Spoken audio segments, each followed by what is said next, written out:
So I'm happy to announce that we have double for the earlier headache today, in two very versatile entrepreneurs who have undertaken the same journey and probably gained a mile more. And so it's with pleasure that I welcome you to Talking Trade and Investment Global webinar for September, the journey to the marketplace, the experiences of a Nigerian exporter. Now we have the experiences of two Nigerian exporters. I want to appreciate both of them for coming in at, I would say, no notice at all, because it had to be a very sudden invitation. And I'm proud of both resource persons today. Dr. Teju Bolujoko has been my boss for upwards of how many years? 20 years. He was my boss at my last place of paid employment, Stanmark Cocoa Processing Company Limited, a full subsidiary of Cadbury Nigeria. Actually, Dr. Bolujoko was the technical director of Cadbury Nigeria, from where he retired and went on to manage successfully another very active cocoa processing company, FTN Food Processing in Ibadan, and then went on to do what he had been doing for his entire life. Dr. Bolujoko has now set up, I believe, what will be Nigeria's most successful tea manufacturing companies. We've always complained. I personally have always found it an aberration that when I enter the supermarkets, I'm seeing all manner of tea coming from China, including anti-malaria tea. I'm not too sure of how many mosquitoes there are in China, but the Chinese are selling to us anti-malaria, anti-this, anti-headache tea. So now we have our own tea guru. Dr. Bolujoko is CEO of RUCHIM Limited, makers of Master Tea. That's the brand. And like I said, that tea is going to be the master of the international marketplace. Dr. Bolujoko, on behalf of everybody, I welcome you. We also have who will be our panelists as soon as Dr. Bolujoko is done taking us through that journey. We have Mr. Oscar Macauley, who I spoke with, not, I don't know, like I said, no notice. Mr. Macauley is the CEO of McDaniel Personal Care Ltd. They also manufacture out of Ota in Ogun State, a brand, Crystal toothpaste. I know Crystal because I am in the process of working with that company to ensure that the product gains entrance into the North American market. Let me also say, by the way, that Dr. Bolujoko's products are already on the shelves of supermarkets in Europe. He will tell us much more about that. I know very much that Mr. Macauley decided to be his own federal government and local government. All the challenges that you can think of, I am aware of a few that he has taken up by himself with his own resources. And between the two of them, I don't want to lay a cost, but I would like to say, if after listening to these two versatile gentlemen, you can't find your way in the wilderness of export exploration, then wala deal, as they say in Nigeria. So, ladies and gentlemen, it is with all pleasure and gratitude to God for creating an answer where there seemed to be none, that I welcome you to today and ask that we will have very fruitful deliberation. Don't worry about my bandwidth. It is raining and I'm enjoying the cool coolness of the weather. And I believe that by the time we drink from the resources that will be shared with us, we will all be enjoying the coolness that I'm enjoying here. Thank you all very much. Lady K, over to you. Well, it's always a privilege to be able to speak in a forum like this, and also I want to thank the organizers for giving us the opportunity to present RUCHIM and also our journey onto the export market. I want to begin first of all by saying that RUCHIM started, was registered 2006, but did not begin operation until 2008. And when I mean begin operation, I meant when we have the first product registered and we're able to get into market. We've started with a refreshing tea, Classic. Nigeria, I did a program some time ago and was saying that Nigeria is a land of opportunities because we have enough land area and conditional areas for us to be the biggest tea manufacturer and producer in Nigeria, in Africa. But we are not. Actually, the tea we produce is a very special one from Mambila Plateau. It's a very low caffeine. It's not decaffeinated tea, but very, very low caffeine. And that is how we started in 2008. We have since then moved on to include other no caffeine, zero caffeine, no GMO raw materials into our brands of products. We now have our 13 SKUs, which are 100% natural. From hibiscus, ginger, turmeric, moringa, and then the black tea. We have a factory. We moved to our own factory location in 2015 and have been operating from there since then. I happen to be the CEO of the company, and my wife, Dr. Teju Bolujoko, who had 22 years of experience in WHO, is actually the managing director of the company. And that is where we are now. I want to talk more about how we got into getting into export market. Can we have the next slide, please? The next slide, please. Thank you. Now, let me begin because the last slide is talking about the challenges. So I will go through some of the things that indeed happened on the way to get into the export market. First of all, when you are getting into an export market, is a market that you need to have a lot of knowledge about. And for an SME, you cannot say that you will be able to get all that knowledge and be able to position yourself in such a way as to be able to establish within an export market. You need a partner in the export market that is versatile, a partner that knows the ropes, a partner that knows this goes and this does not go, a partner that has linkages with the market already, not just somebody that will say, okay, please find some African stores and put these things there. No, we need a partner that indeed is up and going and doing. And if you are going to get a partner like that, you must be ready to do some certain things. Number one, you must be ready to pay for it. It doesn't come cheap. Number two, you must be ready to work with them and work together with them. I would say that the first opportunity we were in an exhibition in Europe when we had a visit from our partner in the UK, and then the partner said, well, I'm happy with this product, and I want to see how we can work together to bring the product to the UK.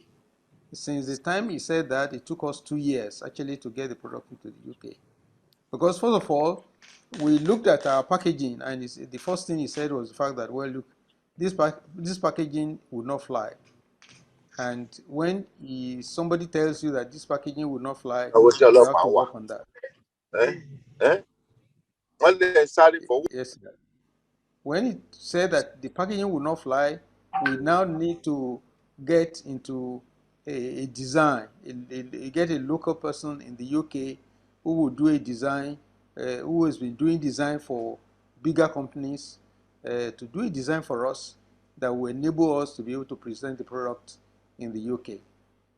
And you ought to also note that the packaging requirements in terms of what words are on it are so completely different.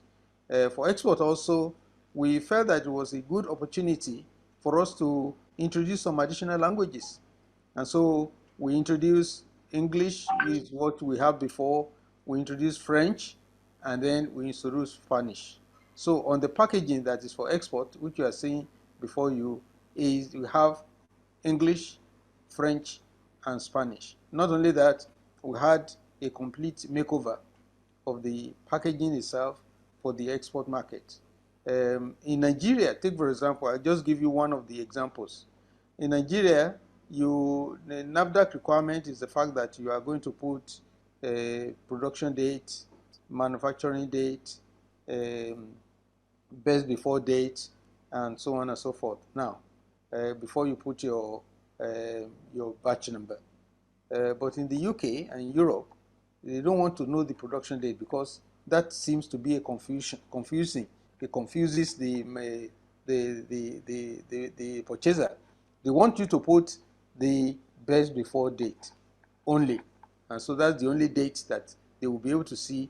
Everybody knows that this is the best before date. So that's one of the changes that indeed has happened. And we had to now get a product that indeed will be able to stand in the market in the UK. We had issues of ensuring that we have a contract signed. We had all the things that indeed is required for us to be able to operate in a different land.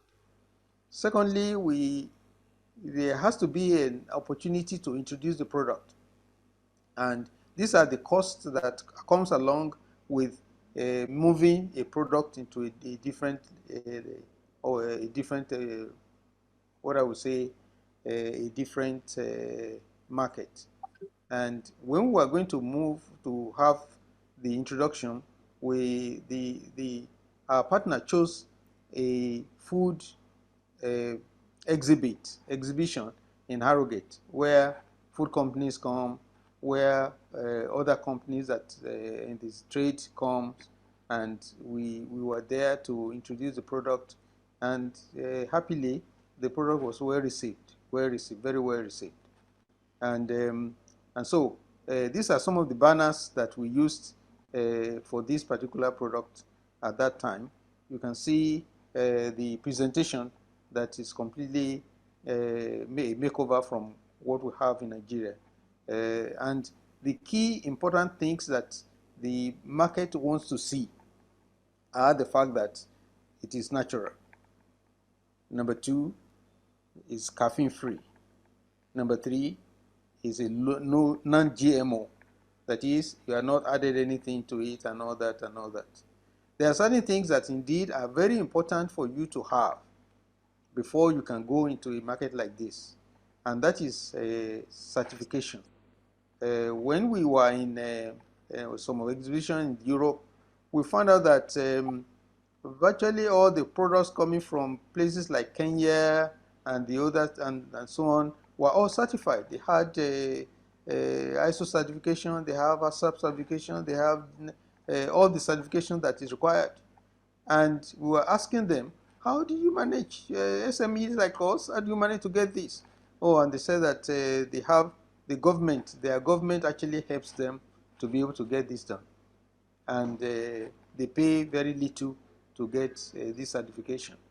And so when we then came back, because some of the exhibitions we had were sponsored by NEPC, And we then made NEPs to know that, look, these are the conditions for Nigerian products to get into international market. And we thank God that NEPC rose to the challenge, and they have supported us very much. They supported us in getting certified for HACCP, and also when we are going to get certified for HACCP, the agency then said, look, we're going to have an ISO certification also, because we have already been trained on ISO 2015. The agency then said, look, from all that you have done, from it looks as if you should be certified for ISO 2018.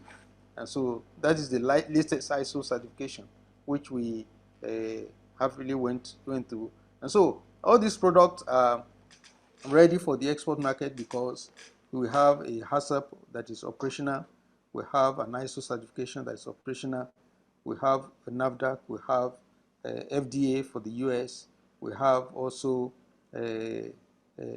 ETLS for West African states. And so all the certifications are important, and we had all those certifications. Can I have the next slide, please? I want to say that one of the key things that was very important for us in choosing who the partner will be is market access.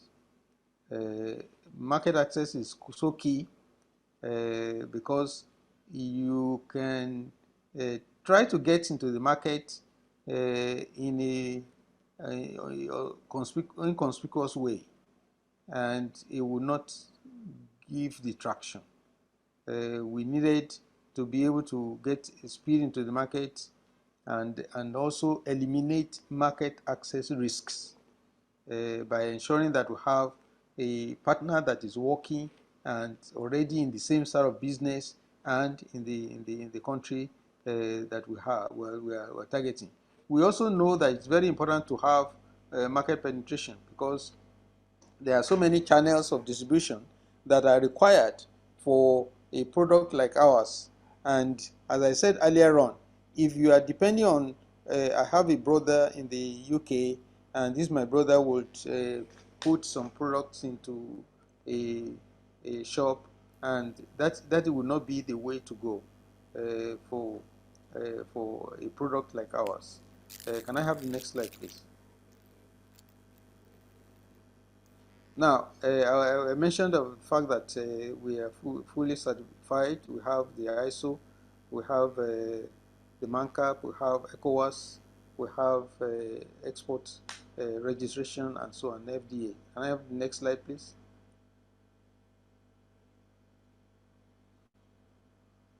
Export market should be on top of local markets. You should be, as we are working on the export market, you should be also looking at how to develop the local market.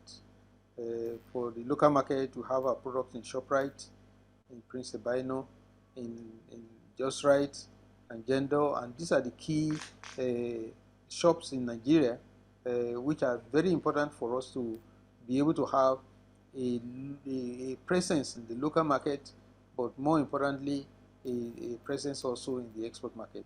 Next slide, please. Now, how do we play in Europe? For the approach that we had, and this is the working we had with our partner, we see that there are so many areas and opportunity that indeed is there for us. And that's why, as I said earlier on, you should be looking at how to go en masse to a country that you are working with, and spend all that is required to be able to be there. We have retail, food service, hotels, pharmacies, and other areas where this product ought to go to be able to benefit and to penetrate the market, so that the consumers will have an opportunity to be able to see this. Next slide, please.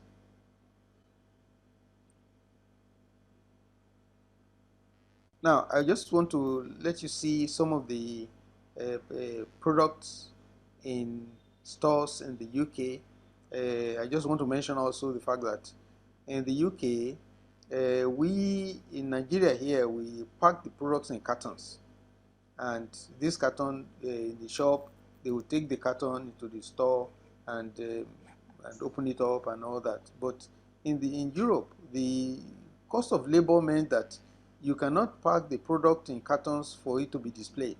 And one of the things that we had to do was to design a shelf-ready pack, a shelf-ready pack. If you look at the World Foods handing, if you look at the master tea there, you're going to see that it's a shelf-ready. That is, the product is packed in such a way that all that you need to do is just to put a carton on the table, open it up, and then it's there and there for people to be able to use the product. And so some of the shops will take them out and lay them out, but most of the shops will take the shelf-ready package and use it as is. And this is one of the things that is a cost in getting to the export market. And is also, we would never have known this if we didn't have a local partner that knows what exactly, knows the rope. Next slide, please. I want to mention also the fact that in some of the shops, because they wanted us to do a display unit, FDUS. You see one in Sierra Cash and Carry in Hayes. This helps the display of the product, and also it helps in the in some of the shops they don't have the space, and so you have to have this shelf display unit, and you have to invest in this. Thank you. Just the next slide, please. Well, we have the list of health benefits of the product, because we are selling these on the basis of benefits of health, because we know the benefits of moringa, the benefits of ginger, the benefits of turmeric, the benefits of hibiscus, and then the benefits of tea that is not high. And those are the benefits of the product that we are sending to them. We also know that if you are talking about benefits, then you must be able to ensure that the product is well packaged in such a way that if you say that, okay, my product has a benefit, then you are retaining that product by the packaging that you have. These are the things that we had to invest in to be able to ensure that we get into the market in a wholesome manner. Next slide, please. Next slide, please. Next slide, please. Yes. Now, we have exhibitions are very important for SMEs. We have opportunities, we get support, we spend also our own money to be in places like Europe, in places like Cairo. We're there. The right hand side is the Cairo exhibition. The left hand side was in Abuja, and we believe also that these exhibitions have even though they are costly, they have a way of opening up the company, opening up the product to the people that indeed must know about the product. Next slide, please.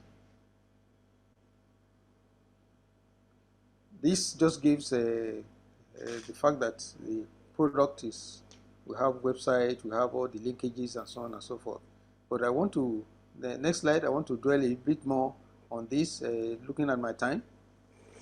Dwell a little bit more on this, on the challenges for MSMEs in establishing an export presence and export market.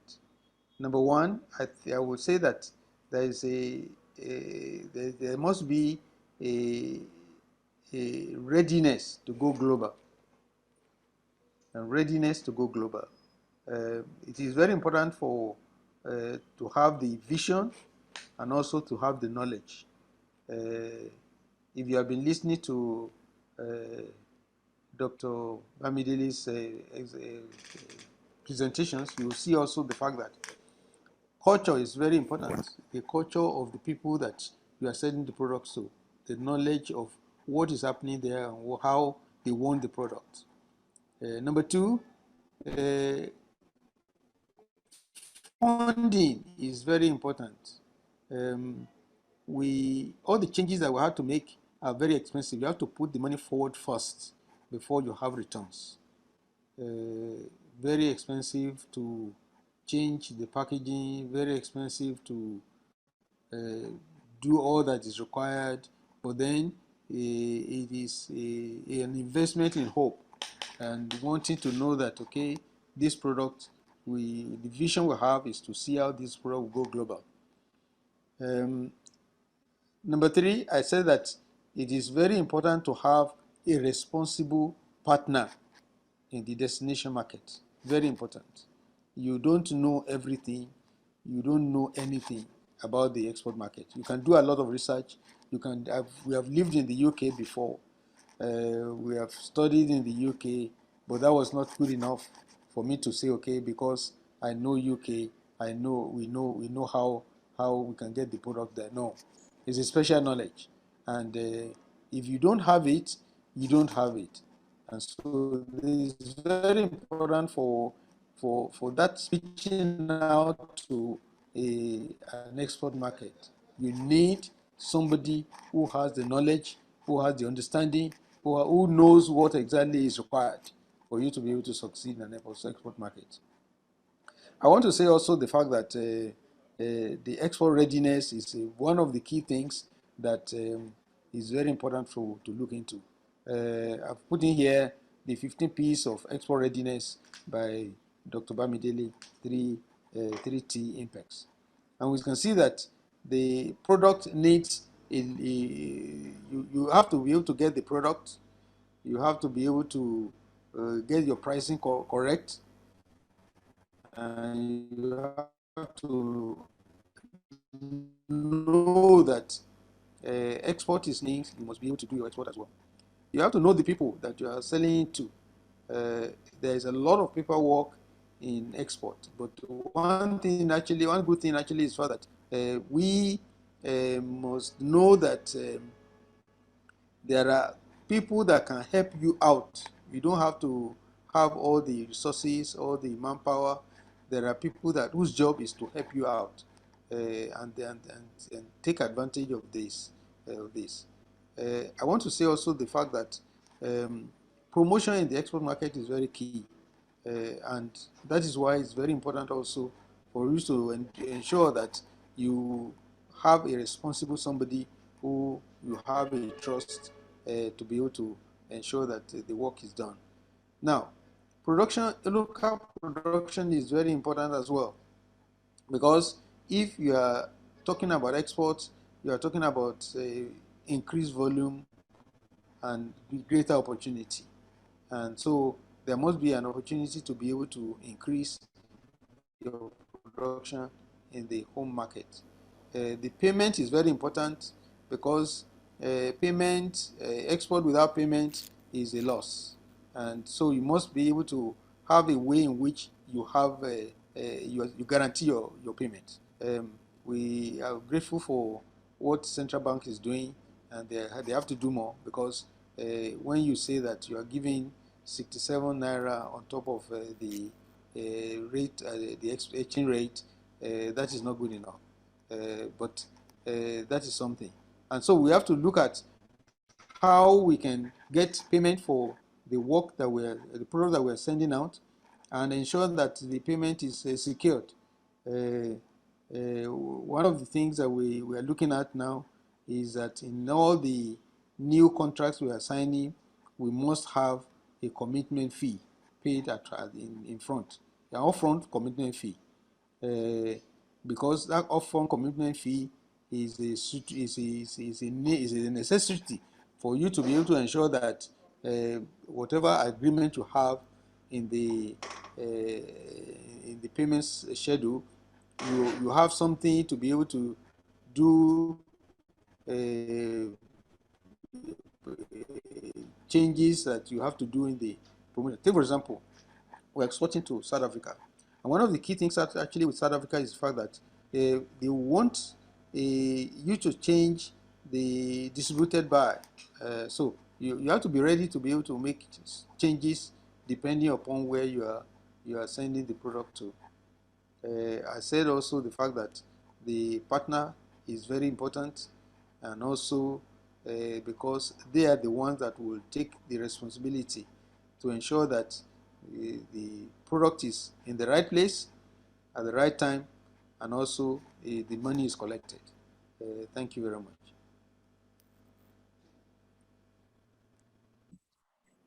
Thank you so very much, sir, for your wonderful presentation. And I have Ibrahim Haruna. Ibrahim Haruna, can you unmute yourself, please? Oh, yes, I'm here. Okay. You have a summary of what you just said for those that are just joining? Oh, yes. I think is thank you so much, Dr. Bolu. I think you have I wanted to say that please bear with me, okay, everyone. Yeah, I know just going through what you have said. I was trying to capture some of the important stuff that you have said. You know, you mentioned about how you started, right, and how RUCHIM Limited started operation in 2008, and how you moved to your factory in 2015. But one of the important things you mentioned was about your product, you know, focusing on what your product is all about, which stressing the fact that the products originated from the Mambila Plateau, and the coffee, the tea type is a low to zero caffeine, non-GMO, right? And also, and this is what the selling point, right? And also the health part of it is also another thing, right? But you also come up to talk about some of the important things that to know about, right? You mentioned about having a successful partnership is very essential. And you also talk about your partner must be ready to pay your partner. You know, having a very good partnership is essential, but at the same time, you also must be ready to pay that partner, right? You don't want a situation where you don't when you have a partner and you're not paying the partner, so that can create a problem. You talk about packaging, right? And the packaging is written in 3 different languages. You talk about English, French, and Spanish, right? You also talk about some of the requirements. You talk about NAFDAC requirement is very essential to have that, right? But the difference between Nigeria and Europe is that the NAFDAC stress about the fact of you must have the production and best before dates, right? But in Europe, they don't need that. All what they need is the best before dates, right? You went further to talk about the product launch, how important it is, right? The catch. What is the catch for the customer, right? And so the catch for the customer is about you stressing the fact that it's 100% natural, right? It's caffeine free, low caffeine, non-GMO, no artificial ingredient. You also talk about some other stuff, right? The pack code, the weights, and other stuff. Okay. And you also talk about the packaging, right? How it is important to make sure your packaging is a customer-friendly package that when people see it will be attractive, right? Because one of the things that attract customers is actually your packaging. If your packaging is packaged right, something that actually the first catch that can actually catch your customer. Then you went for that to talk about in going overseas, right? You must have a partner that understands the local market, right? And how that partner can help pave the ways, right? Understanding the local market and how your product can be displayed, how your product can be distributed. You also talk about in Europe, for instance, you know, where you have your market presence, right? In the hotel, in the stores, in the airport. You mentioned about different places where your product are currently displayed. Okay. Just one more minute. Okay. 1 more minute. Okay. Other thing that are very important is about your payment, right? Be able to get your payment is also very important. You talk about securing payment is very essential. You also talk about getting a commitment upfront fee. So the upfront fee will help you to make sure at least you get something that's going to make you secure that people are committed to your product, right? Thank you. And I'm just going to stop that way. So please Pardon me. I hope I've tried my best to summarize. Honestly, this is a wonderful job. The summary Thank is you, so Dr. Bolu. fantastic. Dr. Bolu, you see, it's not easy, right? So thanks so much for Thank a you. great job. So I hope everybody will really catch some of the important things that We Dr. are still Bolu going to said. bring you back after Macauley. So thank you so very much, Dr. Bolujoko. Please hang on. We are going to bring in Emmanuel Macauley now. We are already having questions. I see you, Omolara Akonji. I see your question already. After the panelist speaks, just for 10 minutes, then we are going to now have a broader discussion. Thank you so very much, sir. Please hang on while we stay tuned, everybody.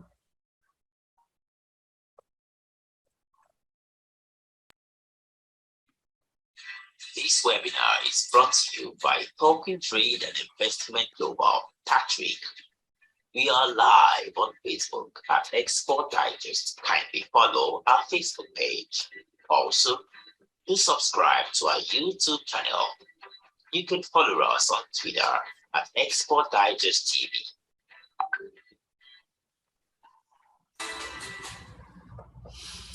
Welcome back, everybody. Thank you so much. So, Mr. Macauley, are you there? Emmanuel Macauley, please unmute Emmanuel Macauley. Are you there? Please unmute him. Okay.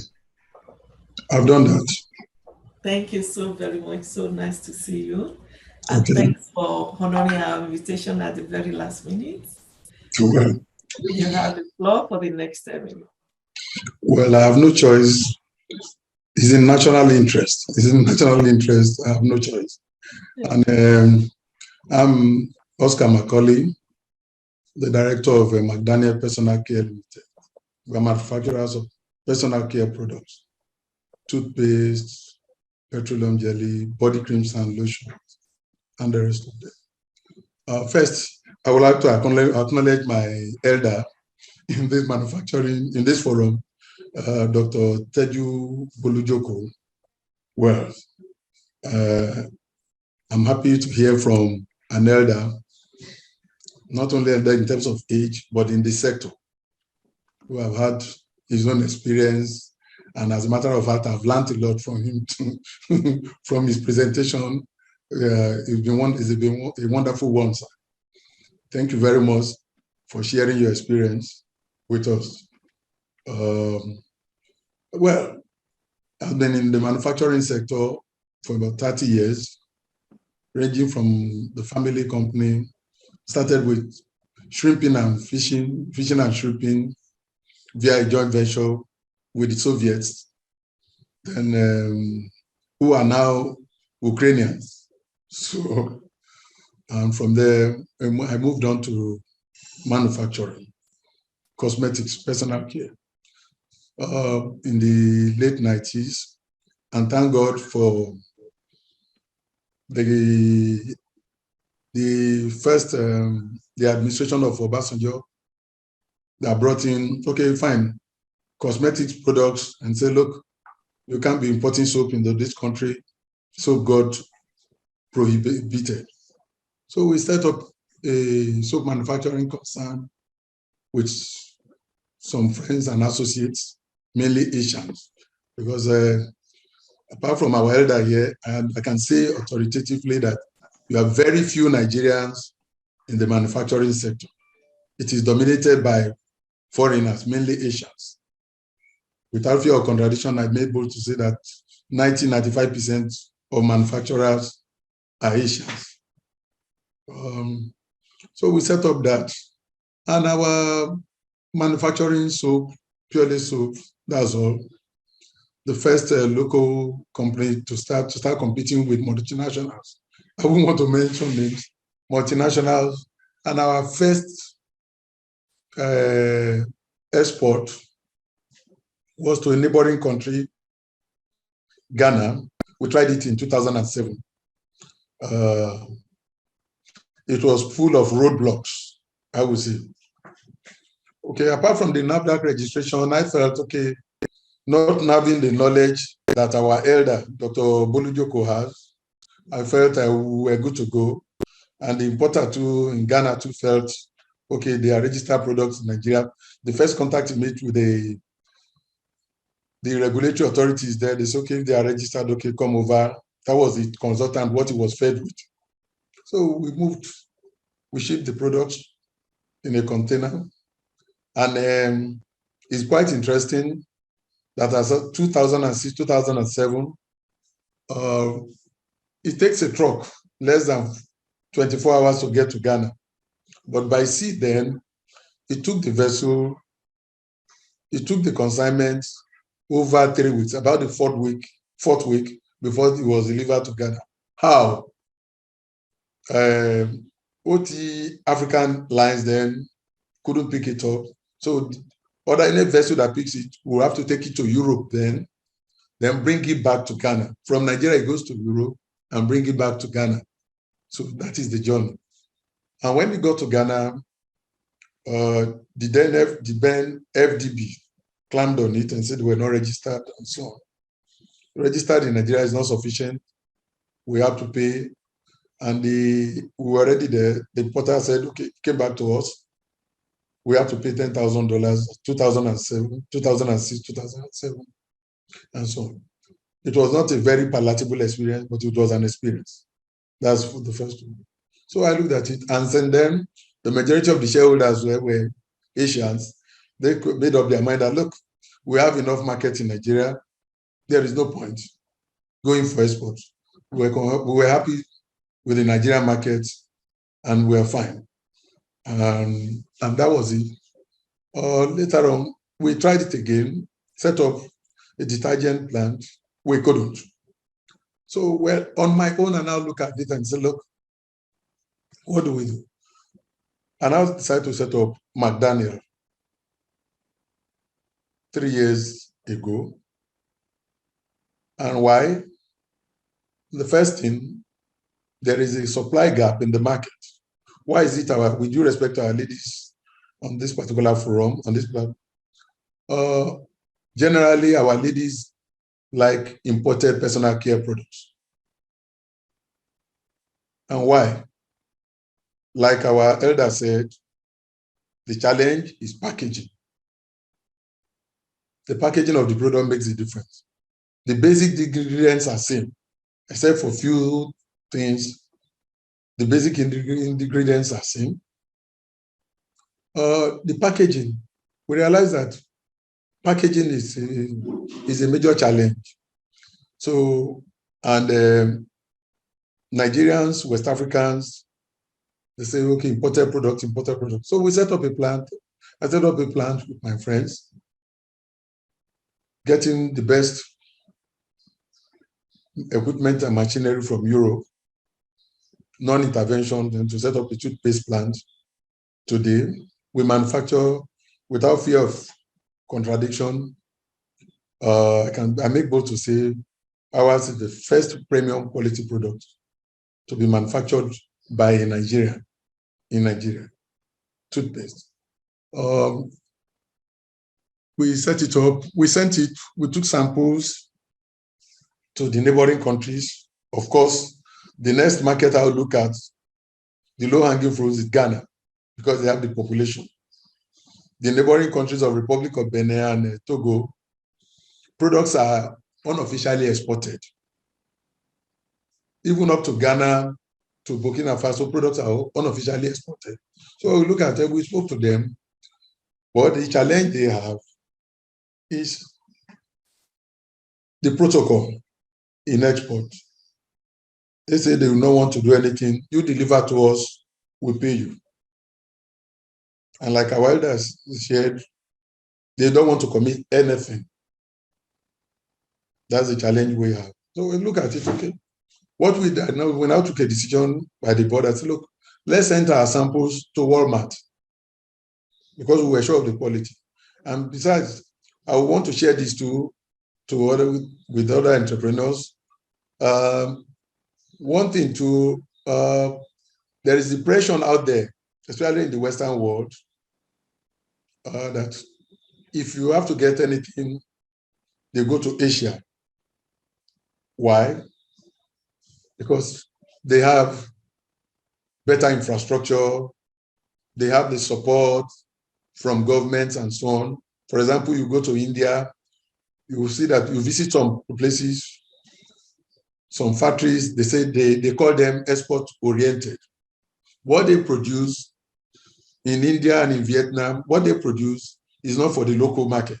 It's not for the Indian market. It's for Europe and North America. So they said, because what the quality they produce is for export. And they get third-party manufacture from these markets, which some people call a private label or contract manufacture. We reached out to them.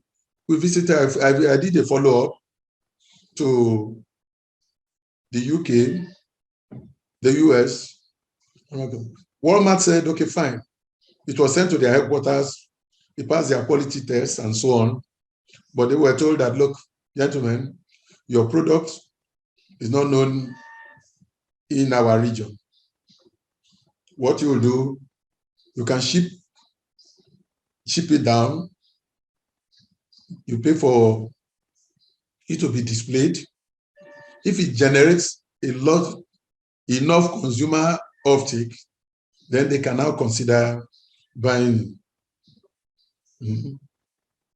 So they can consider buying it. That's the challenge we have. Notwithstanding, Amazon said, okay, fine. Amazon is saying, they were talking to me as if they are talking to people from Mexico and other neighboring countries of America that, look, why don't you ship a pallet down?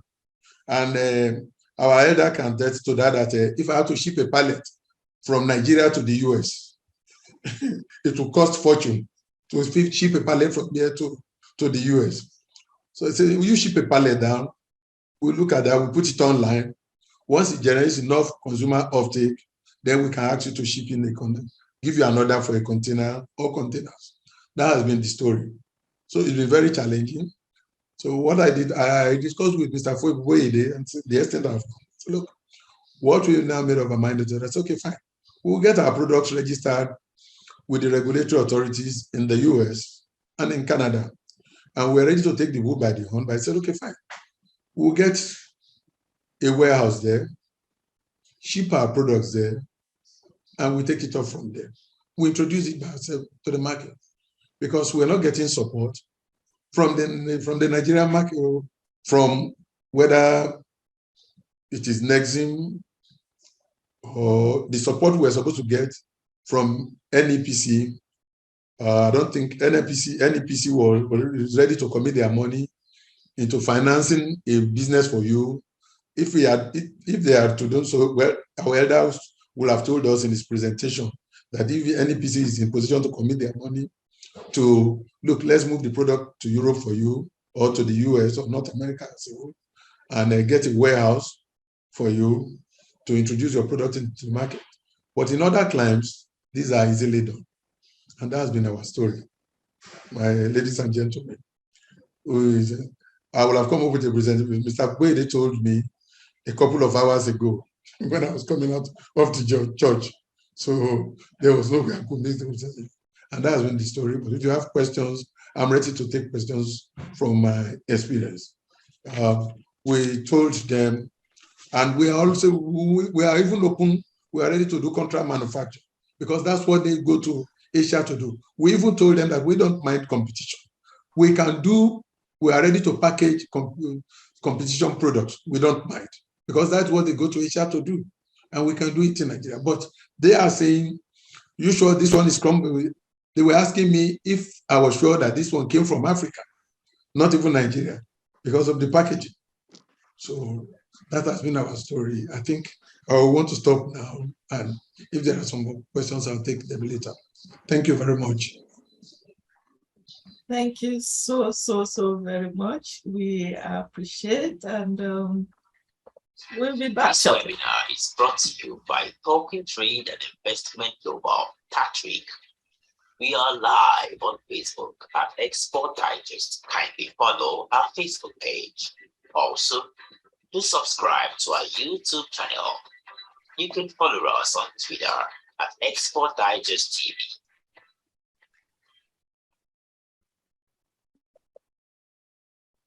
Welcome back once again. Thank you so very much, Emmanuel Macauley. Without a formal presentation, you have captured everything we could ask for, because this is practical. It is how you can do it, what you have gone through, which makes it so useful for everybody participating today. Thank you so very much. Ibrahim Aruna, you have it in bullet point before we bring in Femi Boyede. Sure. So thank you, everyone, and thanks for this opportunity again. Mr. Macauley, listening to you, you talk about your experience, over 30 years in the manufacturing, and how you have tried some products and they were not successful. You talk about your experience, started from fishing and trading with the Ukrainian ally and to the Soviet Union. And you also moved to the cosmetic and personal care, right? And, you talk about how this market was dominated by the Asians, right? And few Nigerians, right?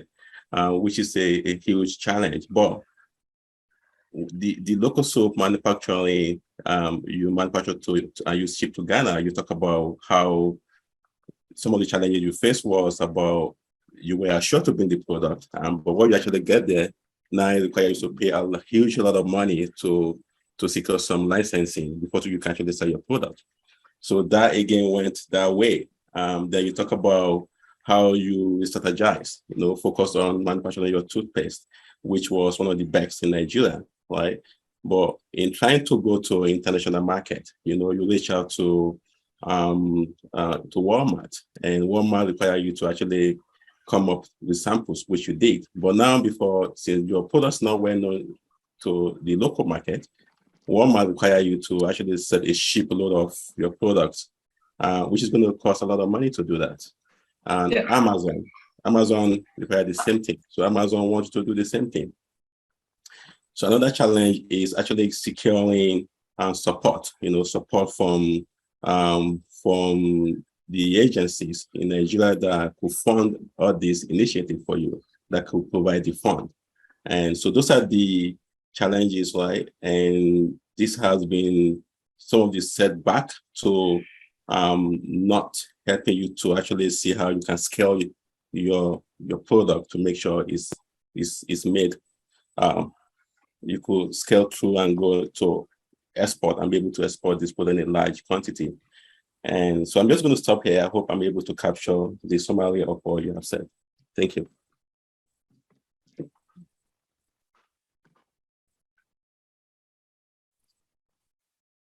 Lady K, you are muted. Oh, okay. I was actually calling you that if you are available now, can you please? Yes, I'm trusting God.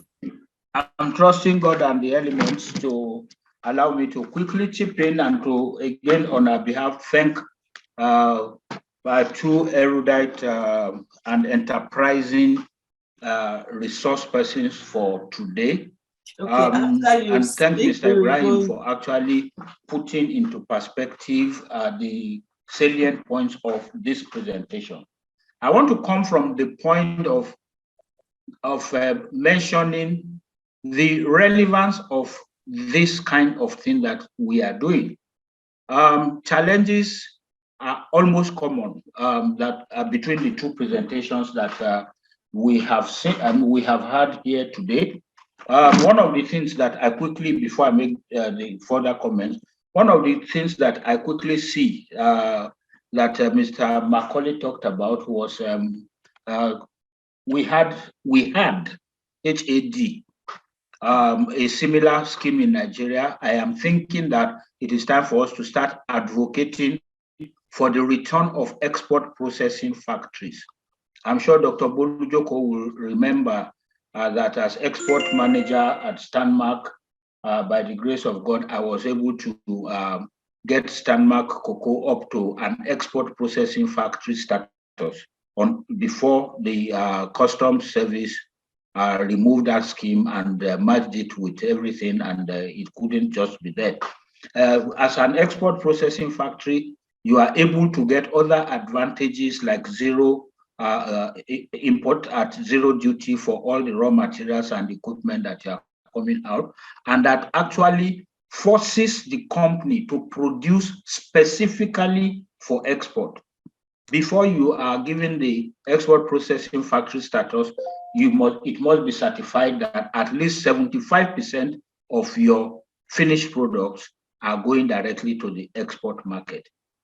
I believe that in this era, now that Naira is falling like a rolling stone that is not gathering any moss, I believe that now is the time for us to actually begin to go back and think of, okay, let us do specific production, export specific production. Thank you for raising that point. I have also seen that the market penetration challenges are common to both of you. I remember the first time that Dr. Bolujoko, I took samples of mustard tea to Canada, I took to Costco, and the first thing when they were trying to get registered and accredited for the Canadian market, I remember, sir, the person that we contacted, the kind of, I don't know, exorbitant fee that was to be charged just to get. And I know that with Mr. Macauley, we are already considering other options and alternatives right now. So there is a cost to export market penetration.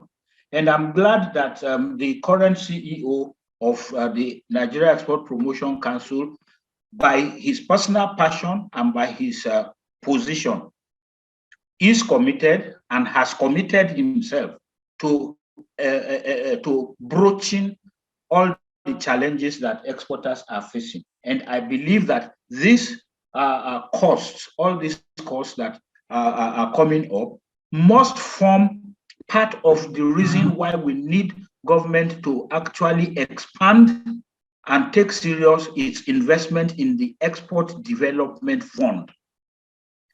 Now, NEPC has gone out of its way. I'm conscious, aware that they don't have a budget subhead, for example, for all the certifications that they are doing now. But that is thinking out of the box, that is creatively bringing solutions to help exporters to actually begin to pay for registrations and certifications. I think that these are points that exporters can take to government and that are cogent enough to elicit immediate solutions.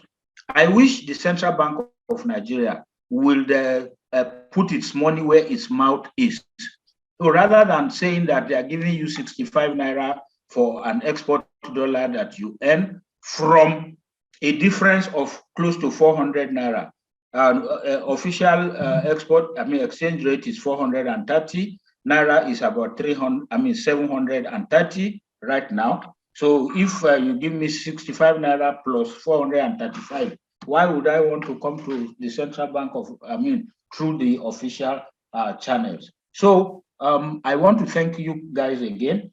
Walmart, Amazon obviously call up the issue of aggregation of quantity and quality that must be respected. Putting your products on the shelf in Costco, you will have to pay 1,000 Canadian dollars per product per month until that response that will convince them that this is a product that the consumers want before they can place a trial order. But that's the first challenge. The bigger challenge now comes because I have seen the products of both of you. I have seen Crystal toothpaste. I have seen and taken mustard tea in all the different flavors to Canada.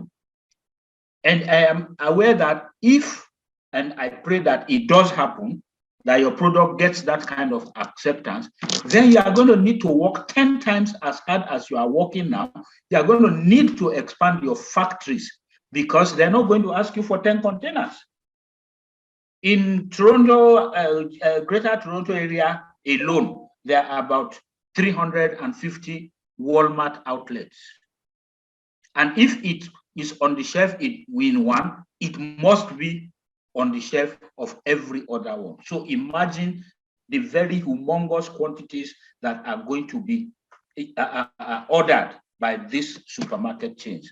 These are points, they are figures, they are verifiable that we can use to mobilize an advocacy for the enhancement of the Export Development Fund so that, like Mr. Macaulay proposed, we can actually, as manufacturer exporters, begin to go to NEPC and say, okay, I have taken contact, my product has passed the quality expectations of Amazon, of Walmart. I need your support to put these products on the shelves so that they can be ordered. So I pause here for now. Again, thanks to both of you. This is supposed to be an educative forum, and this is the reason why I said whoever lives here without being at least almost ready to export, I don't know again. Thanks. Okay. Okay, can you hear me? Yes. Okay, so now let's get ready for the final segment, which will be the questions and answers session, okay? Last segment. This webinar is brought to you by Talking Trade and Investment Global Tax Week. We are live on Facebook at Export Digest. Kindly follow our Facebook page. Also, do subscribe to our YouTube channel. You can follow us on Twitter at Export Digest TV.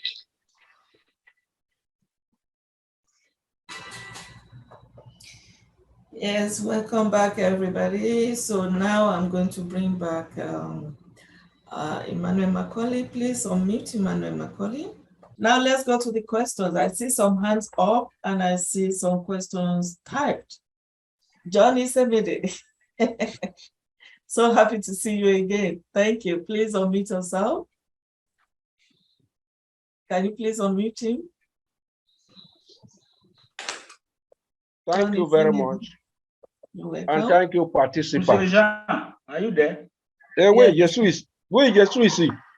Okay, Ça va? allez-y. Oui. Comment vous parlez français aussi? Moi, je parle bien dans le français. Je fais ma maîtrise à Paris. Ah, okay. Good evening, ladies and gentlemen. Good evening, sir. Yes, it may be morning over there, but according to my own time zone in Nigeria, it is evening. Take it like that. Okay, 1 minute. Yes. Thank you very much. We have been in this struggle, both Eddie and myself, and the few people are joining. To export is as easy as ABCD. When we started export, there was nothing like telephone, email, and all that. We were able to move across West Africa because there was a research done before we jump into the market. The truth of the matter is that business of import and export start with the local perspective. What do you have that you have to add value? A lot of people think that export is an extension of local trade. Which structure do you have at home? Which institution do you have training people? Even the agencies you have, they cause more confusion. You cannot determine quality for what the other man. Because export or business is like a relay from one level to the other. We were able to move. I worked for Unilever for 10 years, and I was able to do this job. From Unilever, I went to Cowbell. The export warehouse or the manufacturer in Bond in Cowbell was registered for me by Boidi. We have a lot to share with people. It's not just 1 minute. Finally, I developed export for Dangote. So there are a lot of Nigeria experts. Finally, what we are saying is that let us now begin to hold donor agencies. They come, they don't help us. They come to laugh and smile and cause more confusion. You don't train people without giving them the capacity, money, and implement. There's no point where you gather people, women, SME in 5-star hotel, You are developing export. After wasting money, 4 or 5 days, they go. We return back. Please. And I have disciples all over the place. Thank you. Thank you so very much, Isemide. As usual, you are a champion. We appreciate you always. Bosun Solari, please unmute Bosun. Bosun. Yes. Good evening, ma'am. Thank you. This is Bosun Solari again. Good evening, Dr. Bolujoko, Mr. Macauley. Sorry, the other man, I don't know your name. Mr. Femi Boyede, good evening, everyone. Mine is a kind of, should I call it a fear, a phobia, or what, for what has been said? And I'm coming at the backdrop of Mr. Boyede's last statement before I come to Dr. Isemide. Now, he wants to take Master T to Canada, and he's saying if he passes the test and Walmart asks for it, so he will need to expand. As a marketer, I studied marketing. That can boomerang. Because if the orders come and the factories have not been expanded, so for me, and like Dr. Isemide just talked now, you work with Unilever and all those big ones. They came fully prepared. We are in Nigeria where there is no much assistance. Let us first develop, see how, because Master T is now almost in how many countries? South Africa, Europe, what in US. And then we are going to go and swallow Canada with how many outlets of Walmart? Will they be able to fulfill the orders when it comes? So I am thinking, Dr. Bolujoko, you are listening. I beg, expand first before you begin to, because once one cannot meet up the orders, then it gives one a terrible review and a bad name. So, and then Dr. Isemide, please, as much as I enjoy you when you're talking, you know our situation in Nigeria.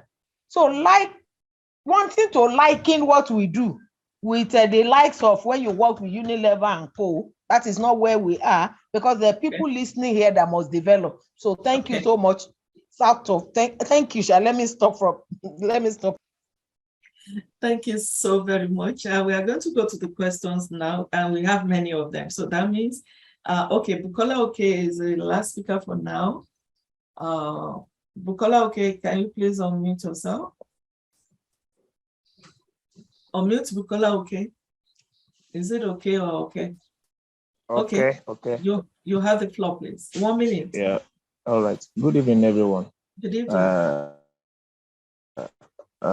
Thank you for this medium.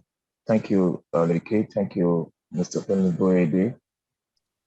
Thank you, Doctor. Thank you, Mr. Macauley, and every participant. Mommy Bosun. Thank you too. My own is this. We need to do something, and I think it is urgent now. We are talking about certification over there. When we have got all these certifications that they said is required, we are talking about ANA, we are talking about FDA, we are talking about ISO 22000. Then those Walmart or other things are still requiring other certification. I don't get it. Seriously, I don't get it. I think that it's supposed to be a one line stream so that it will be easier for exporter. We must know where we are going to. Just like Mommy Bosun said, everything has to be on ground. Let us know what is required. Thank you. Thank you so very much for keeping to time. That's really wonderful. Thanks so much. Lady K, if you don't mind, let me quickly respond to that. The journey of 1,000 miles, I think they say, begins with a step. And it is a perfectionist who waits until everything is ready.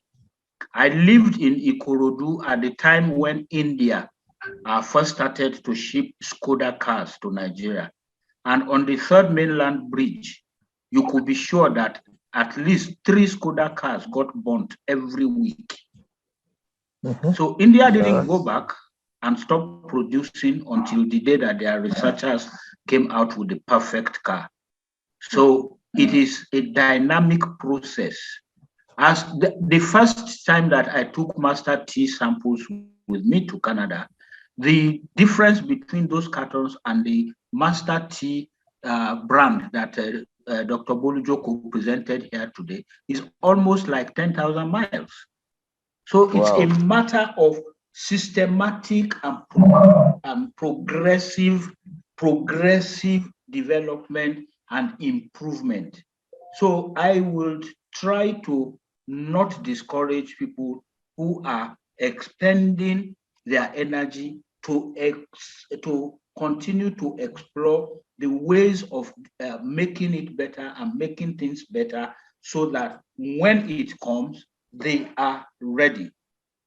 Now, I was privileged to be the consultant to the Presidential Committee on Revival of Nigeria's Textile Industry under the administration of Olusegun Obasanjo.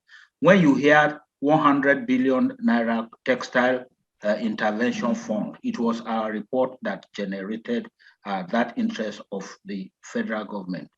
Okay.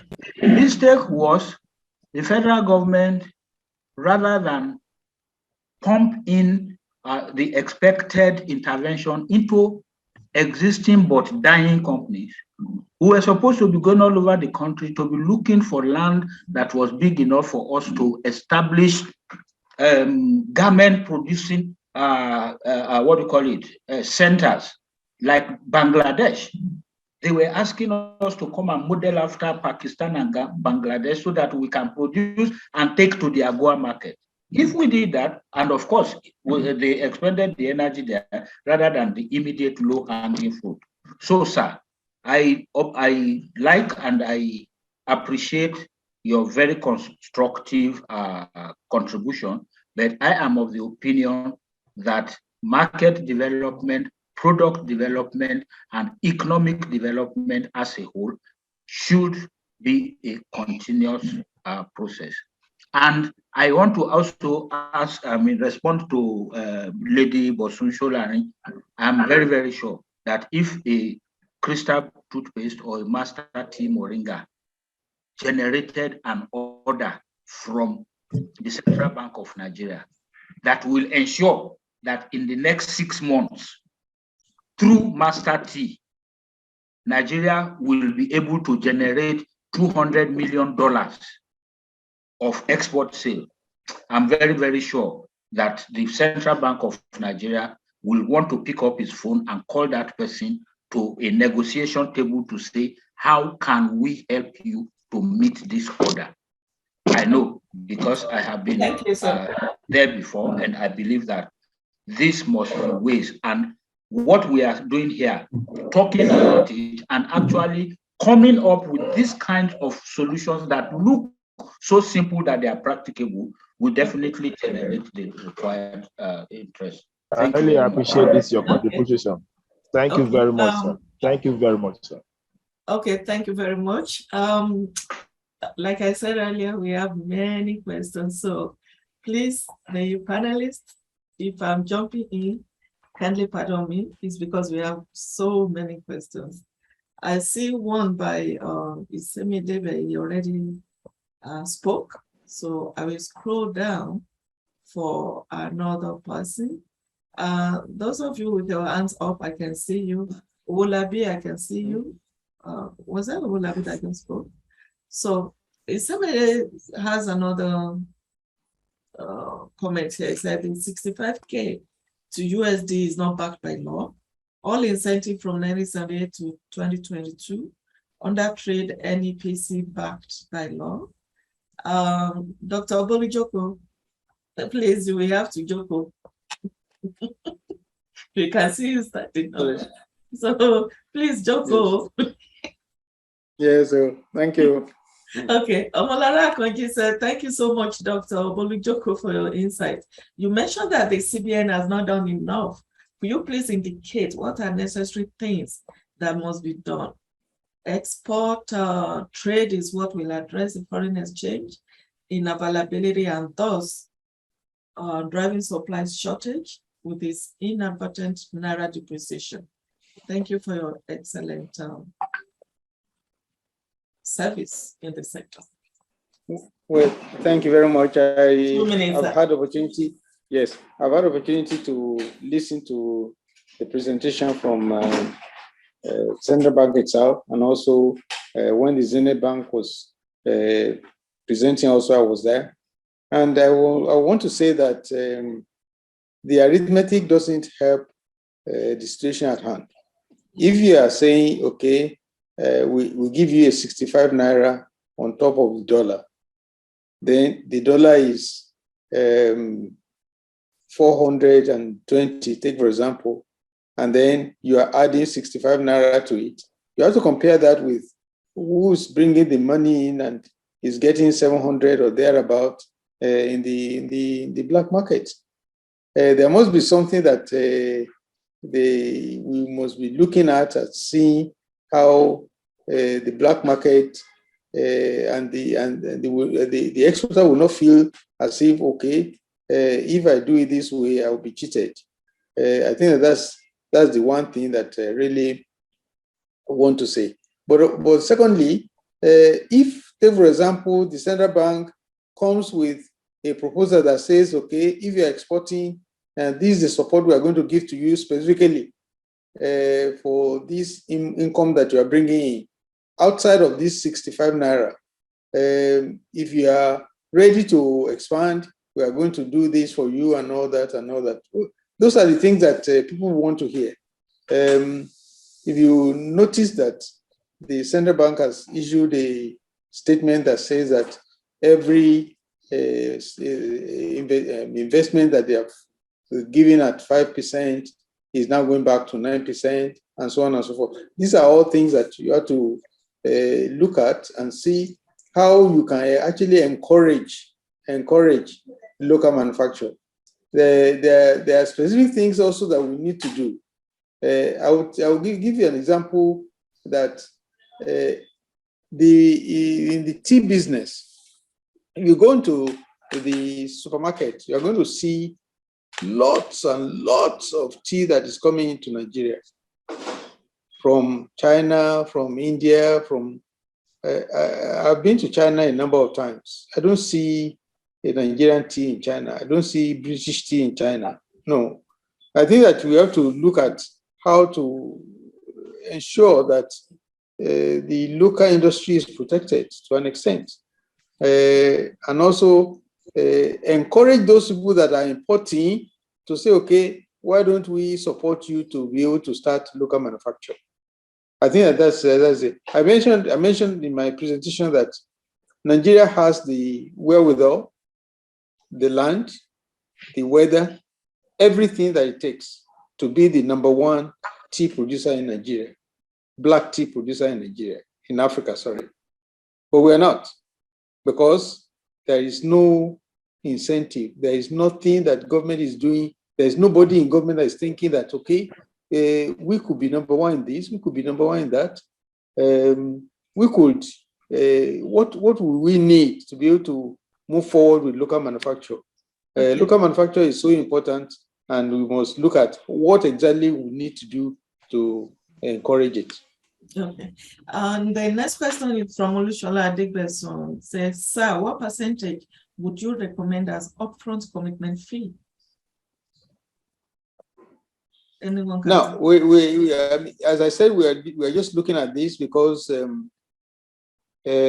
what we are looking at is if you are having an export that is about, let's say, $120,000, the person that is importing from you must be able to put down something that says that, okay, take for example, $2,000, $3,000 to say, okay, this is a commitment fee. I have a commitment to this export that I'm ordering from you.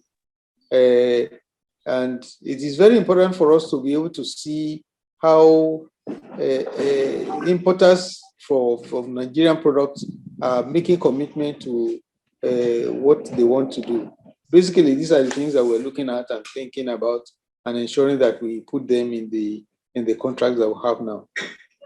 Okay, thank you. Rotimi Oludele says, please, you can add me to WhatsApp group for future communication.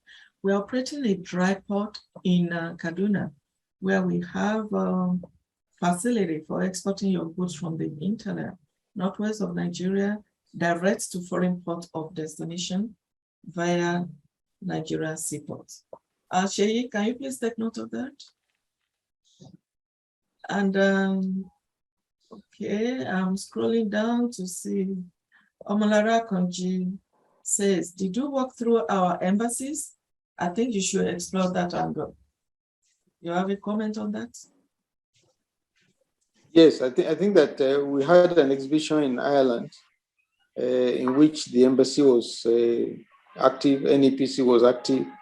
Actually, our embassy should be the #1 agency that is looking at how exports from Nigeria should actually evolve and develop. We were at Cote d'Ivoire, and we had a Made in Nigeria exhibition in Cote d'Ivoire about a month ago. And we were very happy with the way in which the ambassador was very much interested in what needed to be done. In fact, we are signing an agreement with a company in Cote d'Ivoire for distribution of products in Cote d'Ivoire. And the ambassador was so much keen on ensuring that this happens. And they have even called us to say how far with this agreement. And so that's a good sign. That's a good sign. We cannot use the same broomstick for every embassy, but I think that every embassy should be doing what these good ones are doing. Okay, thank you. Johnny Semede again says, thank you, Emmanuel Macauley. Asians get support from Exim banks at home to push out with incentives. We have the Chinatown concept here. So what do we have outside? What are we getting from our ambassadors, diaspora on trade? However, the MDA are roadblocks. Talk shows causing rejections. Please call me after the program. Was in soap export between 1990 in Unilever before the ECOWAS. 1 second. Before the ECOWAS, ETLS, and to 2000. It is as easy as a bit. Okay, so he wants you to call after. That's what I get from this. Okay, thank you. Let's go to the next question. Please share your contact, please. This person says, Jane Omojokun. Thank you, Mr. Macauley, for the practical presentations and sharing your experience. I like your approach of launching out to Walmart and the lessons learned. Well done. Thank you for sharing your experience, Macauley.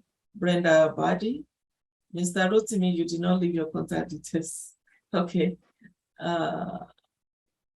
Okay, I'm still scrolling down to see if there's any more questions.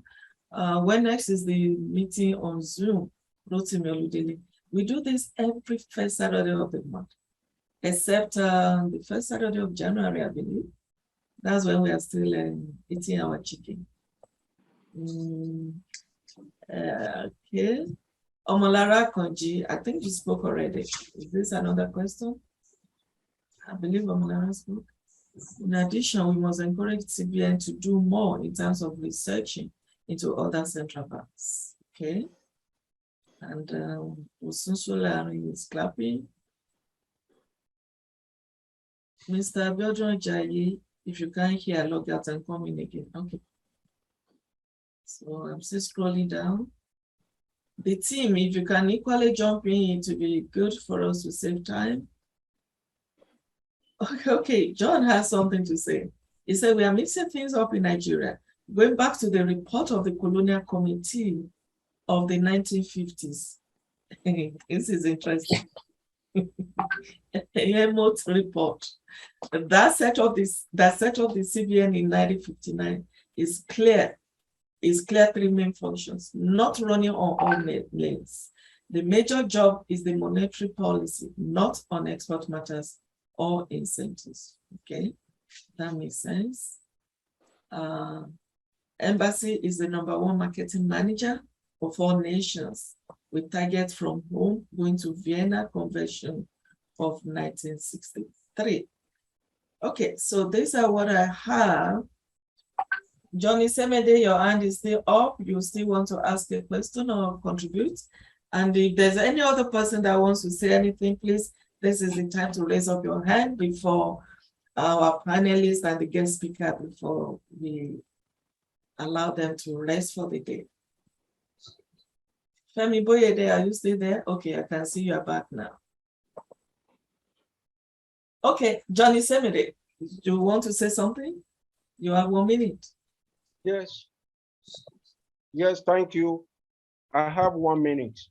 Yes. The truth of the story is that some of us, Boyede and myself, we develop ourselves. It's not Unilever.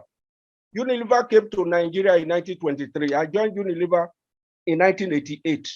The first thing was to send me to about 20 countries, and I was forced to learn French. So the truth of the matter is that we are not investing on human capital development. Today, we are talking of ECOWAS ETLS, which has rocketed only 5%. Then if you talk the Africa Continental Free Trade, I started that in 1990. I traveled around the continent of Africa by road. It's not a matter of because I work in Dangote. If I'm not good in labor, brother, a cowboy could have not moved me over. And if I did not do well in Dangote, there was no way. Today, we are all over the place. That was my work, and I'm proud of it. We are not investing. We are not carrying out research. There is no data to work with. Even the books I wrote on export today is used by Oxford University, Michigan, and others. When you give it to Nigeria and say, just tell me where to sell. Why would they not seize your trucks at the border? For the number of years I moved trucks from here to Burkina Faso and others, which one did they seize? Even at the port, is it configured to do export? Our MDAs, do they know what they are doing? Do they have target? Is it people like me they want to teach? They should go to primary and secondary school and see what is happening in Kenya, Southeast Asia, Brazil, and all that. Export is a culture, but here, import is the culture. So we are not moving. Thank you. Thank you so very much for your contribution always. And I'm bringing in Emmanuel. I can see your last name, Emmanuel Awoniyi. Please unmute Emmanuel. Unmute Emmanuel Awoniyi, please.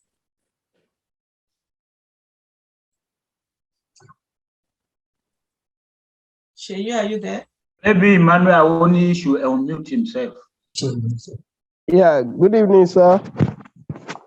Good evening. Good Please evening. go ahead. We can hear you. You have 1 minute. Okay, sorry, I want to thank the organizer of this, so enlightening, and I really gained so much this evening. What I want to ask is, I don't know if there is any platform in order to mentor the young ones on exports. So that's my question. Thank you.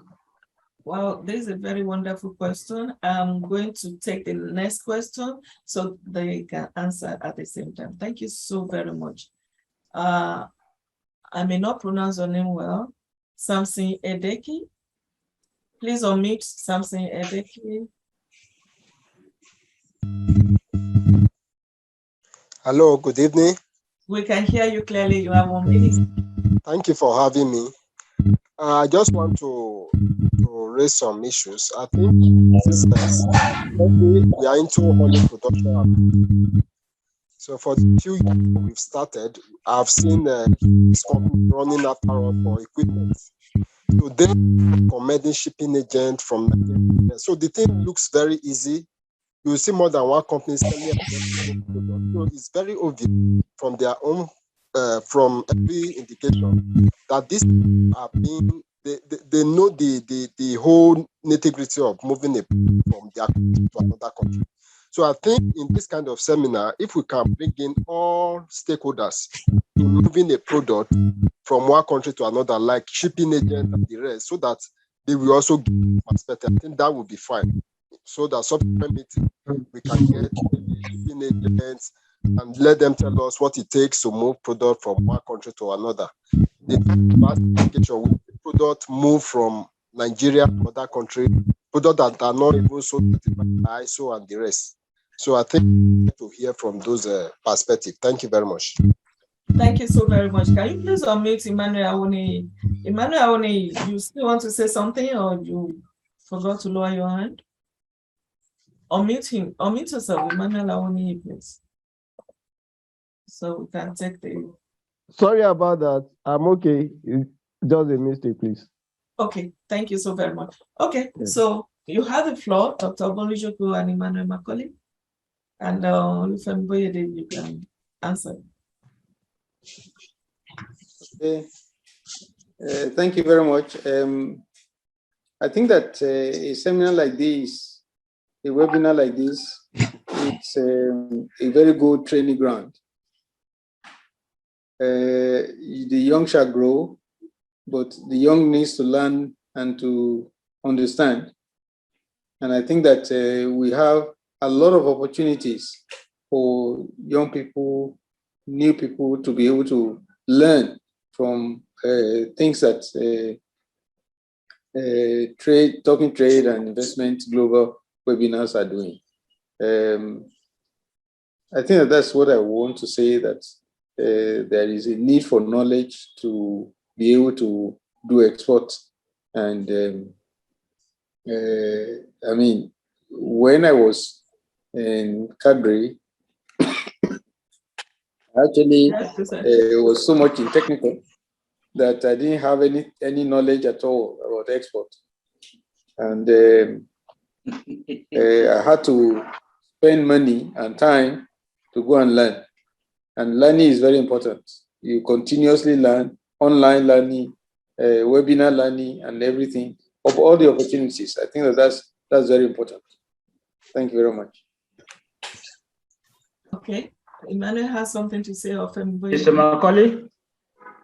Yes, I'm here. You have any comments? Well, in response to the person that said something on CBN or the question that was raised on regarding whether the 65K offered by CBN is attractive or not. You see, for those of us that import raw materials, we don't have any issues if the CBN provides the forex at the official rate to import raw materials. And okay, fine. If we export, we will have enough reason to say, okay, fine, whatever we get from them, but not sourcing our own forex at whatever rates through other means. Then you expect us to, with the export proceeds, and you want to give it to, we want it delivered to you at the official rate. It is unreal. It's unreal. I think, with due respect, CBN is just joking. Nobody in his right sense will do it. And on the issue of export, with due respect to Mr. Semede, in recent times, our experience, we check with the neighboring countries. The neighboring countries are not happy with Nigeria. And whether you have ETLS or not, one of the countries that is not ready to listen to you. Anything coming from Nigeria is a finished product, whether it's going to Ghana, it's going to Togo, it's going to another country. For it to pass their country, they will not only ask you to pay transit charges, they want you to pay the duty. That's it. They are saying, the government is saying, Nigeria unilaterally shut international borders. And as a result, without consultation, and for that, they did not respect the ECOWAS agreement.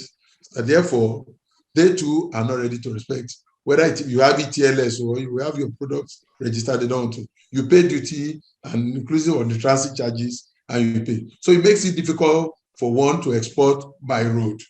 For somebody who was asking a question about going by road. So the only option you have for now is by sea, except that diplomatic impasse is resolved. Thank you. Thank you so very much. We are getting to the end of this program. For all of you that have been there faithfully with us, thank you so much. You have comments or any other comment before we round off for today? Femi Boyede, are you there? Yes, I'm here. And again, Just a few interjections here and there. I like the use of the word joker. I think if we are looking for the biggest joker right now, it must be the Central Bank of Nigeria. Okay, imagine you bought heifers. I'm using an example of something that I headed when I was a special advisor to the government of Ekiti State. We imported cows, fatted cows from South Africa with the intention of producing milk to do import substitution. So we got our off-taker, Friesland Campina, whatever comes out of the dairy farm we will take. So imagine we were not feeding the cows. We just brought them and dumped them in the farm and let them go and graze, and then you think we will produce any milk from those cows that is worth selling in the local market? The Central Bank of Nigeria does not care about the challenges of exporting outside Nigeria, but is daily waiting, making a budget of how much the export sector will deliver to them. So they come up with FX, RT, $200 billion FX. Where's it going to come from? From the same exporters that you are asking to go and source foreign exchange, to even pay shipping charges. You want them to source foreign exchange from other sources, and then you are coming out with a policy that is going to compel them, when they have sourced foreign exchange and they have braved all the odds, then you now say, you must bring your forex here. I put it to everybody who will care to listen. I stand to be challenged. Whatever figure is being recorded as Nigeria's export performance right now, there is 90% that is not being captured officially, because now is the time for the free funds market, and everybody is doing everything to sidetrack export procedures and documentations in order to be able to leverage on the fruit of their sweat. And I think that the government does not have a moral justification to ask you to come and work. And a standing example, again, going back to the textile sector, President Obasanjo signed an agreement with the presidential seal under his signature with Nigeria's textile sector, and said, until the end of my administration, if you guys can bring in $2 billion of forex proceeds, this government will give you export expansion grant of 40%. I have a copy of that agreement. But we now have a system where the central bank arrogates to itself. That's part of the points that John Isemede made in his chat, in the chat box.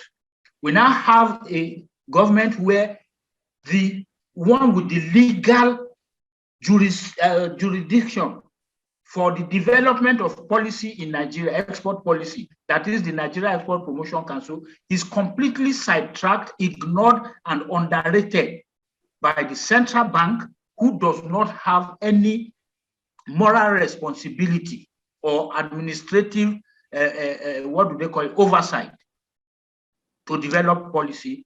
They are the ones churning out policies that govern exporting out of Nigeria. For real?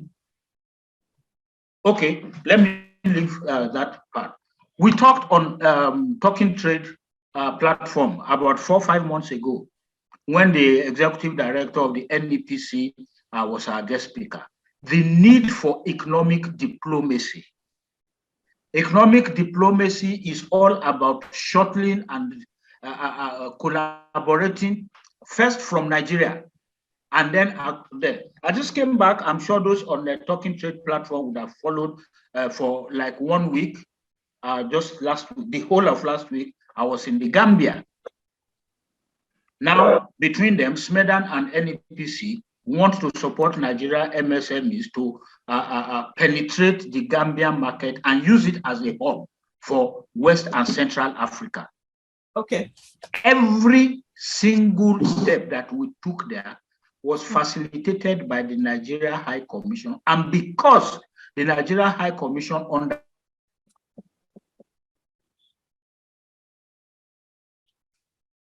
Hello. Looks like it's network again. Understood what our mission was very excitedly and are now put all hands on deck and putting all this in. So government must understand, and I think that's one of the earlier questions raised today. The issue of certification, somebody was asking Dr. Bolujoko why or whether it is practical to have all those 10 certifications. Very good question, because if Nigeria's NAFDAC, and I've made this point on this platform before, if Nigeria's NAFDAC will develop one standard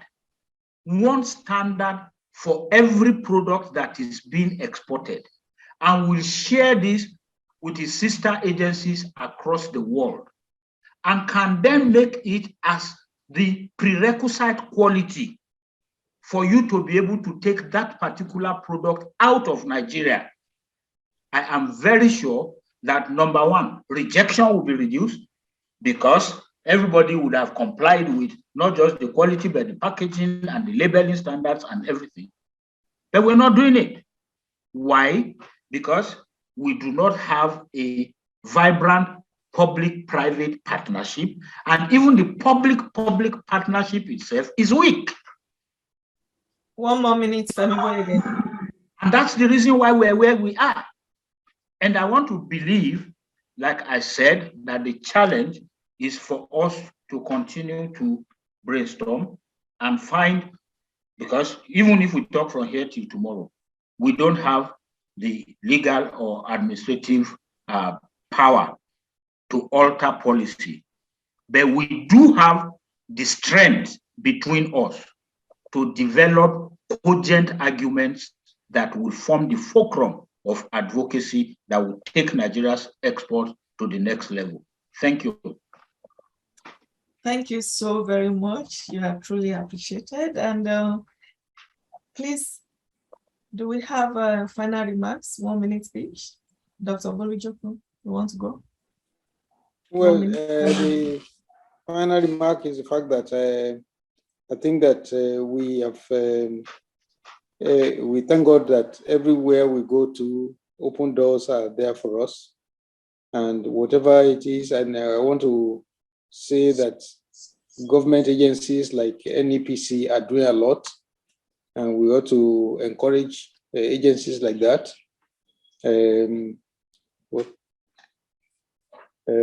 want to encourage them to do more. They have supported us quite a lot, and we thank God for people like that. Thank you all very much, and thank you for the opportunity to be able to share our experience. Thank you.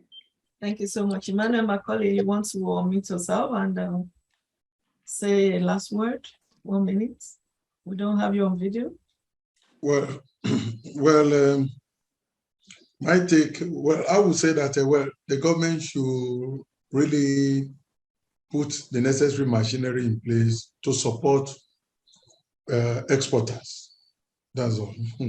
Thank you very much. Thank you so very much. We really appreciate you today. And yes, every month we come to you with this program. There are some people behind the scene working day and night for this program to be successful. I want to acknowledge them. I want to thank them all. Yeah, and you know we are live on Facebook as well, so you can also go and check us later on Facebook. The playbook will be ready soon. The video recording will be ready. And if you have not joined us on WhatsApp group, please do so. We have a very robustically interactive. Which other adjective can I use? And WhatsApp group, where you will see us all the time. And actually, to give the last response to Emmanuel Macauley, you said apologies to women, that women like beautiful things, the way things are packaged. Come on, what do you expect from women? We are the ones For that your want information, life. We are the ones that make life. So we love beautiful things. Of course. Turkey trade beams out of so many countries. Canada, the UK, Sweden, West Africa, and here we are. I think that we are really, really global. Thanks so much, great team.